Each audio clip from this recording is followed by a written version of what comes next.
What's going on, you guys? So yesterday was a big day for Slytherin. They announced another new game called Field of Glory Empires. Now, this game really stands out for me because it's by one of my favorite developers, Ajod. Now, if you guys are not familiar, Ajod is a developer that's been publishing through Slytherin and Matrix games for quite a bit. They published some incredible titles like Civil War II and Birth of America, some of my favorite games. In fact, Civil War II ranks as the best Civil War game I've ever played. So, when they came out with a Roman game, this kind of piqued my interest quite a bit. All right, so let's take a look at this here. So civilizations come and go, common men and kings, they get covered by the dust of time in the same way. Monuments and wonders crumble under their own weight, but the cultural legacy is not bygone. Stories and tales about ancestors and their deeds pass through generations. The old knowledge is not lost forever. Soon new societies, new kingdoms, new civilizations rise from the seeds of the ones which predated them. Decadence is not the end. Field of Glories is a grand strategy game in which you have to move in an intricate and living tapestry of nations and tribes, each one of their distinctive culture. Set in Europe and the Mediterranean era during the Classical Age, experience what truly means to manage an empire. Expand your domination through wars of conquest and make your culture a beacon of light, but be careful though, the risk of decadence is not trivial. Many civilizations have collapsed for not having seen in time the signs of impending crisis. The older your empire, the more challenges will lurk in the shadows. Just expanding your borders without carefully shaping your form of government and culture won't be the wisest of strategies. Manage your empire on a scale that fits you. Adjust all the details of an important region. Form provinces to oversee your growing realm. Construct buildings to enhance your army, the life of your citizens, and the economy. Establish and grow a trade network of goods and resources. The battle system is not just about who brings the larger force. Army composition, understanding the strengths and weaknesses of you and your army are decisive. So is choosing wisely the battlefield in general to lead your troops. And if you want even more direct control, Field of Glory Empires lets you export and load your battles into Field of Glory 2. Oh, wow. And then load the results back into Field of Glory Empires. Oh, wow. Okay, interesting. War is decided not just by battles, though, but also clever maneuvers. The WeGo turn resolution means thinking ahead to intercept or to escape enemy armies will be essential. Field of Glory Empires offers a living world where every decision has an impact on every actor. And once you think you are ready to be challenged, play against real components in one of the largest asynchronous multiplayer systems ever created. All right, so the thing about this game that is different than every other Ajod game is that it's going to combine a strategic element and a tactical element, which has never been done before with Ajod games. So let's take a look at some of these screenshots. Wow, okay, awesome. So you definitely have like an Ajod feel, but this map looks like a much more refined system. It honestly looks like they took the previous engine that they had and just revamped it, honestly. If you're a fan of previous Ajod games, you notice the difference right away. And I think this tactical element is going to be incredible. And that was kind of like the thing that was missing from previous Ajod games. It was only the strategic element. You didn't have the tactical element, which, I was okay with, them not including that because the strategic element was so in-depth and so intricate. I'm not gonna be able to pronounce that word. So it had so much depth and so much depth. I can't find another word, but it was it had so much depth to it. It had so much scope, and there was so many things you can do with it. So it was the best strategic element that I've played in a Civil War game. And now that they're adding a tactical component to that, I feel like it's just getting better now. So let's take a look at this introductory video.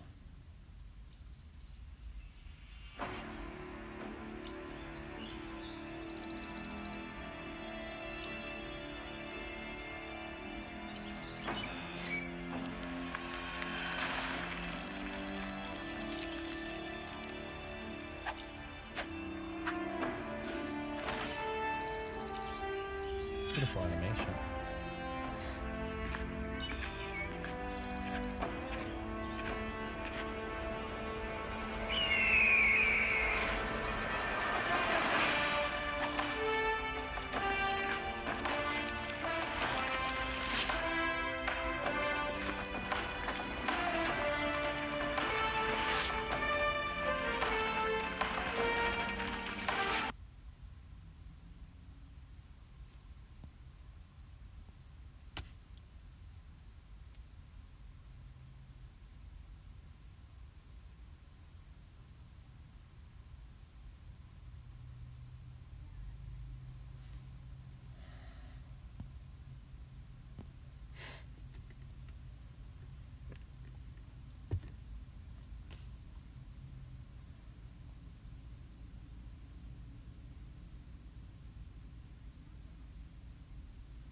Jesus Christ.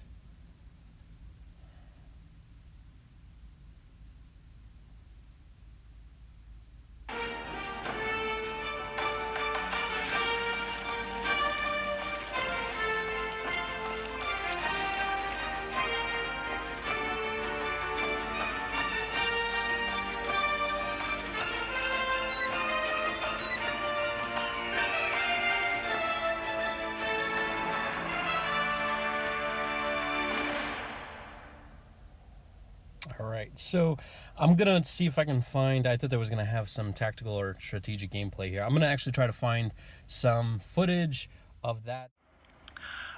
So what we're going to do now is switch to the game. Oh, nice. So hopefully, yeah, we now got the game up on screen. So this is your first look at the game. So the first thing I just wanted to mention is that this is a beta version of the game. Well, not quite beta. We're going to be going into beta very soon. So everything here is subject to change. There could be bugs. There could be mistakes. It might crash. We'll see what happens. It's a live stream. You never know. So I just wanted to get our excuses in early before we get too far. And I've also been told that if the stream gets too boring, my children are going to heckle me from the chat. So we'll try to keep it interesting. And Daniel, Katie, and Elena, please be nice to me. So the first thing we wanted to do was explore the map a little bit. So Tamas, if we come down to the south, you can see the map stretches down to Carthage in Africa, and then coming across, it goes up through France. We've got into Britain, into Scotland. You have the German tribes coming through there, and down into Greece with the Greek city-states and Macedonia, across through into the Persia, and then through to the India area, and all the Alexander's successor states, the diarchy states. So it's a massive map, as Pocus said, 1,000 regions, 60 playable nations. So Tamas, let's zoom back into our starting location. So we're the red area, obviously, for the Romans. Pocus, can you give us a bit of information about how regions work? Yes, so region, can you please? Perfect, Tamas. So the region panel, as you see, is split into 3 parts. Wow. To the left, you get the buildings of the region. As you can guess, you start with several buildings, and you can build several more. You have also the central part, which is about the population. So the population can be drag and drop between 4 different jobs. And the right part is made of output of the region. And we have 4 main resources plus 3 extra one. So the 4 main resources are produced by the population. As you can see, it is made of 3 legion and 2 allied legion, which are allied legion. Also, we have some support troops, namely the Velite, which are skirmishers for Rome, and also some cavalry. And what you see, the Senones are a bit north with a strength of 69. So for our test, it's a bit close, and it will not be prudent to attack them right now. So, enough of culture. Let's see this battle. Yeah. So Tamas will now move again the Senones directly into their capital region, and we will simply enter, and hopefully they will not have moved away, and we will get our battle at last. Let's see. Yeah. So we are now in a fight with the Senones. We will now go to the detailed battle system, and as you can see, it's not abstract at all. We have our two armies facing each other. What you see is that some of the elite are in the front because they are skirmisher, but they will fall back after we have done the range phase. So we will now proceed to the range phase, and you will see some exchange of blow. Exactly. If you're familiar with the name Field of Glory, we have a series of games, battle games called Field of Glory that cover the ancient world, and they're very popular battle games for resolving, ancient battles. Anyway,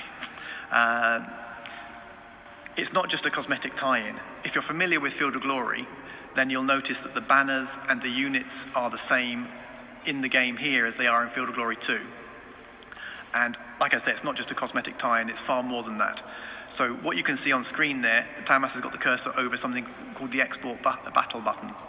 So we're going to click that, and we're going to go through the process. And what you'll notice is Tamas is going to switch to Field of Glory 2. What you can do is you can export your game, your battle, from Field of Glory Empires into the format of Field of Glory 2, and you can fight the battle out in Field of Glory 2, and then the results come back into Field of Glory Empires. We have our legions. You can zoom in there and see the legion. That's the legion that we were seeing, those 5 legions we were seeing in the in Field of Glory Empires. We have the elites out the front. It all comes across. They come across with their experience, excuse me, the right equipment, and up there you have the remains of the Celtic army after the first day's fighting, and we're resolving it now inside Field of Glory. So we think this is an awesome feature. Oh, the other thing is your generals come across as well. All right, so that was an interesting quick look at what we can expect from Field of Glory Empires. So when I was watching this this video, now you can watch the full stream. It's on Twitch on the Slitherine channel. I do encourage to watch it. There's a lot of depth and a lot more information to get out of the game. But I just want to kind of give you guys a quick look, a quick taste of what the game is going to be. So I find that this game is taking the strategic element that Ajod's known for, they're known for making incredible strategic games like Civil War II and Birth of America, and combining that with a tactical engine from a different company. So Field of Glory Empires, as you can see from the video, had a beautiful strategic element that Ajod's known for. The tactical portion, where if you saw in the latter part of that video, they exported a tactical battle to another game, which is this one called Field of Glory 2, which came out last year, it looks like. So I've played this game. I really did like the tactical battle simulator in here. It was really good. And it looks like they're combining this game, which has a good tactical simulator, with an Ajod strategic simulator. It's kind of like a best of both worlds, and I'm really looking forward to this because this is going to do something that we all want: a great strategic simulator along with a great tactical simulator. Now, if you guys are not familiar, this is not the only Rome game coming out next year. Paradox is coming out with their own called Imperator. Now, the only thing, well, they look very similar to one another. I mean, you have even the maps that are very similar in aspects and such. But there is one key difference. This one has a tactical battle simulator, which might give this game, Field of Glory Empires, a step above Imperator in terms of what it can offer. The only thing that I'm hoping that, from what I saw in the video, it looks like when two armies collide, you have the option to hit export, but it looked like you had to shut down the app, go in and find Field of Glory, start that game, and then play the battle, and then shut down that export that battle back to the original game, shut down that game, go back to the Field of Glory Empires and relaunch it, and then continue with the strategic element. Now, this is what I saw from the video, and that might, if that's the way it's going to be, I think that might be a little bit inconvenient, because, you know, having to shut down the game and then export it and then starting another game and then finishing that battle and then shutting down that game and then starting another game is going to kind of be a little bit inconvenient. Now, that's just from what I'm seeing. I could be completely wrong. And also, this game is in alpha. It's not yet in beta. It's about to go into beta, from what they mentioned. So a lot of things can change, but from what I kind of interpreted from the video, is that's the way it looked like they were doing it. I could be totally wrong. It could be just that it looked like he went to Windows and then, you know, kind of use that as... Anyway, guys, honestly, I'm looking forward to this because I love Ajod. Ajod makes some incredible games in terms of the strategic aspect of the game, and I feel like combining them with a development studio that makes a great tactical simulator is going to be a nice mix. So I'm really looking forward to it. One thing that I'm really gonna do a head-to-head kind of thing. So when Field of Glory Empires comes out in 2019 and Imperator comes out in 2019, I'm gonna kind of do like a comparison video, and I'm really looking forward to which one kind of edges out. And I'll be honest, you know, Imperator looks really amazing. It looks beautiful. It has so much depth to it, but it doesn't have a tactical battle simulator. It doesn't have that. This game will. So we're going to have to check that out when it comes out. Anyway, guys, I hope you guys enjoyed this. I'm really looking forward to this. I will catch you guys in the next one. See you then.